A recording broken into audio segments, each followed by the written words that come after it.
Добар ден. По светот работат 218 милиони деца кои се на возраст од 5 до 17 години. Меѓу нив 152 милиони се жртви на детски труд. Ова е најмногу застапено во Африка, Азија, Пацификот. Македонија пред 11 години ја ратификуваше Конвенцијата против спречување на најлошите форми на злоупотреба на трудот, меѓутоа се уште како во земјава, така и во светот ситуацијата е алармантна. На оваа тема денеска разговараме со директорот на првата детска амбасада во светот Меѓаши, господин Драган Змјанец. Најпрво, добар ден, добре дојдовте, навистина ми е драго што ќе имаме можност да говориме на оваа тема. Добро ве најдов. Се надам ќе бидеме интересни на гледачите. Така. Најпрво би сакала да започнем со што е злоупотреба на детски труд всушност? За таа терминологија конкретно. Убаво напоменавте дека е ратификувана во Собранието Конвенцијата 182 за итно спречување на најлошите форми на злоупотреба на детскиот труд. И вообичајно граѓаните под злоупотреба на детскиот труд подразбираат питачење, кога ги искористуваат децата да работат, да препродаваат одредени прехранбени производи, да чуваат добиток, да работат на нива и така натаму. Но кога ќе кажеме најлоши форми на злоупотреба на детски труд, тука имаме и трговија со деца и детски органи, имаме детска проституција, детска порнографија. И за жал многу деца се жртви на овие најлоши форми на злоупотреба на детски труд, а најпогодени се децата од посиромашните семејства, децата чии родители не биле вклучени на време во образованието, кои не користат никакви бенефиции од државата, да можат да идат на време во градинка, во училиште, да имаат топол оброк во градинка, да имаат обувки, облека, да бидат одговорни социјалните компании и градоначалниците, за да може да се пофала дека сите деца се вклучени во образованието, дека нема ниту едно дете исклучено во образование. Ние до сега неколку пати излеговме со податоци кои беа алармантни, каде што неколку министри имаат изјавено дека 5% од децата не се вклучени во образованието. И тоа наведум, кога ќе пресметате 5% не е голема бројка, но кога ќе видите колку деца всушност на основношколска возраст не се вклучени во образованието, се околу 18.500 деца. И баравме од авторитетите и од Министерството за образование и наука и од Савотот за статистика да ја потврдат или демантираат оваа бројка. До сега не добивме официјални податоци. Исто како што не добивме официјални податоци дека 200.000 возрастни луѓе не успеале да го завршат задолжителното основно образование. Исто како што има проблем, ако, например, не почнеш на време да одиш на основно училиште, дури на 14 години можеш да идеш во вечерно училиште. Не добивме исто податоци околу бројката дека има околу 1500, па дури и 3000 деца без извод од матична книга на родените, иако државата оперира со податоци дека се евидентирани околу 330 деца без извод од матична книга на родените, но ние сметаме дека бројката секогаш црната бројка 1:5, 1:10. И сега вие можете да замислите околу 1500-3000 деца да не постојат во државата, тие се најподложни на овие најлоши форми на злоупотреба на детски труд, да бидат киднапирани, грабнати, исчезнати, да им се извадат органите, се вклучат во детска проституција. Секако питачењето е присутно. Во Македонија можете да забележите во сите градови деца со испружени рачиња, мајки кои ги држат бебињата за да питачат и на тој начин екзистираат. Дури има и организирани групи на подведувачи на деца чии труд се злоупотребува, се разбира понекогаш и со согласност на родителите, тие мора да остварат дневница од 500 до 1000 денари. Можете да замислите колкав е таа притисок врз децата кога мораат да бидат на улица наместо да бидат во училишните клупи. Извинете, ве прекинав. Неодамна имаше статија која што некако ги отвори многу прашања, конкретно од новинар кој што се нашал во ситуација во Велес, во некој од локалите, дете кое што питачи, ја го гледаме постојано во Скопје, се наоѓа сосема се и на друга локација. Се поврзува дека е тоа случај со некој поврзан бизнис, каде што повторно се користат децата за некои такви цели. А од друга страна, тие дечиња постојано сите сме сведоци на тој тип на питачење, каде што одат по скопските локали, продаваат марамчиња и сакаат да остварат некои од финансиските средства. Во една прилика јас разговарав со едно од тие дечиња каде што па таа другата страна вели дека татко ја малтретира, мајката нема доволно финансиски средства, па девојчето е приморано тоа да го прави. И јас се доведов во ситуација каде да се пријави овој случај и дали некој воопшто ќе го слушнете мојот глас или гласот на конкретно ете и на новинарот, а и вашиот глас кој што со години на назад некако се обидуваат. Она што можат граѓаните да направат е да се јават на тој државниот број, ако се уште функционира, се надевам функционира 15505, да пријават ако некој дете се злоупотреба неговиот труд. Но тоа е, би рекол, мерка која не секогаш вродува со плод. Значи, едноставно не можете вие да идете по најстрогата санкција, мерка да му го земете родителското право на родителот кој не води доволно соодветна грижа за своето дете. И знаете, кога ќе отсуствува родителската грижа и одговорност, таа најчесто се случува најчесто врз основа на сиромаштија, на еден трансгенерацијски начин на обезбедување на екзистенција, и тие деца се навистина принудени да обезбедуваат средства за себе и своето семејство, а при тоа не се вклучени во образованието, имаме проблем со државата. Државата е таа која ратификува конвенции и гарантира дека ќе ги спроведува сите права кои ќе гарантираат најдобар интерес на детето. Ако државата не вработи барем еден од родителите и не го едуцираат за да може да биде конкурентен на пазарот на трудот, не му обезбеди кров над глава и не го вклучи на време детето во раниот детски развој во градинка, за да стекне поинакви животни навики, вештини, да се интегрира, социјализира, образува, воспитува, вие не можете да очекувате дека тие деца нема да бидат изложени на злоупотреба, не само од страна на своите родители, туку и од организирани банди и криминалци чиј труд го користат, кои го користат трудот на децата. И затоа имаме еден круг на сиромаштија, неписменост и злоупотреба кој не може да се искорени така лесно, се дека државата посериозно не се запати со решавање на овој проблем. Ние ги детектираме проблемите, имаме СОС телефон, имаме и дневен центар каде што работиме со децата еднаш неделно, се со намера да видиме со какви се реални проблеми во живот се среќаваат децата. Кои се проблемите кои што најчесто ги споделуваат со вас? Па тие немаат ни здравствена нега, не се вклучени во образование, живеат во субстандардни услови, едноставно се невидливи за државата. Доаѓаат кај нас се со намера да бидеме во контакт, да им дадеме една почетен елан, би рекол, и иницијалност да се вклучат во образованието, разговараме со нивните родители. Тука многу често кај нас доаѓаат и граѓаните, соседството кои стават обувки, облека, и тоа е некој начин на помош, но најважна е едукацијата, образованието. Ако тоа не го решиме и не ги вклучиме децата во градинка и во основно училиште, ние сме ги пропуштили. Значи ги дозволуваме да бидат рекрутирани не само за питачење, туку како што самите нагласивте и за други форми на злоупотреба на детскиот труд. Тие деца се дискриминирани. Тие деца едноставно не постојат за државата и како најранлива категорија се изложени на секакви опасности со кои се соочуваат. Граѓаните јас им препорачувам да не им даваат средства, затоа што само на тој начин можеме да им помогнеме колку толку да тој што заработува на на детскиот труд да се одвикне, би рекол, од оваа навика.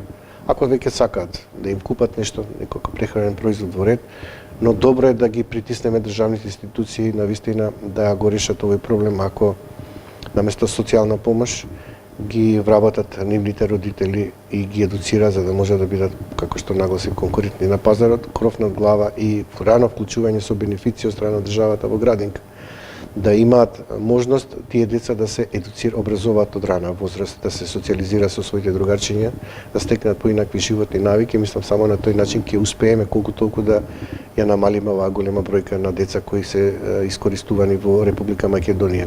Има неформални податоци, околу 2000 деца секојдневно се низ градовите на Македонија злоупотребени. Се податоци кои што доаѓаат од Ние ги даваме тие како неформални податоци кои бараме цело време да ни се потврдат од страна на државата. Значи државата успеавме некако да ја принудиме да каже дека има 330 деца фантоми, невидливи, но повторно ќе нагласам, тоа е поголема бројка и самите знаат. Не ни ја потврдија бројката дека 18.500 деца не одат на училиште, исто така дека 200.000 возрастни луѓе не завршиле основно училиште. Значи, вие кога живеете во една држава каде што имаме толку висок процент на необразовани луѓе или луѓе кои не можат да обезбедат парче леп со својот собствен труд, едноставно тие се препуштени на ваков начин да бидат жртви. А жртви стануваат од најрана возраст. И ако успееме на време да го, бидејќи образованието е клуч и на сиромаштијата и на злоупотребата. Ако образованието не го решиме на време, ние тие деца сме ги пропуштиле.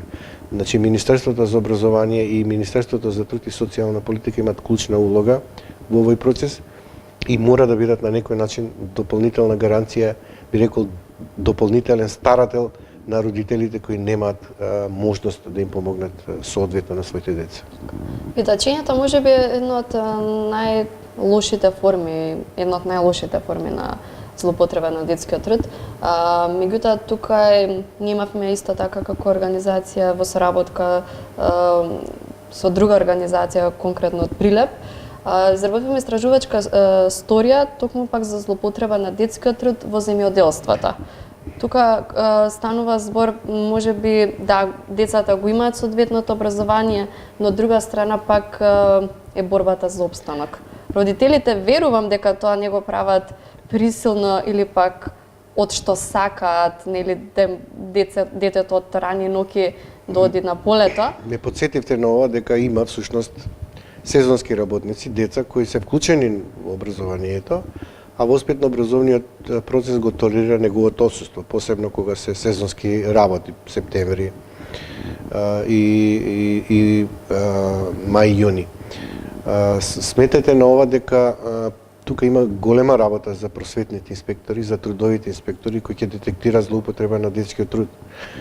Но кога ќе стигне случај до судот, судот е немоќен да санкционира родителите кои не може да биде не само санкциониран, туку и да плати било каква казна за ова, а уште повеќе е проблематично ако на таков родител па и му го земете родителското право, затоа што вие ако му го земете родителското право и го санкционирате тој родител кој го принуда детето да заработува, па дури и во времето на земјоделските жетви, вие сметајте дека сте соучесници затоа што не сте му овозможиле на тоа семејство основна базична екзистенција.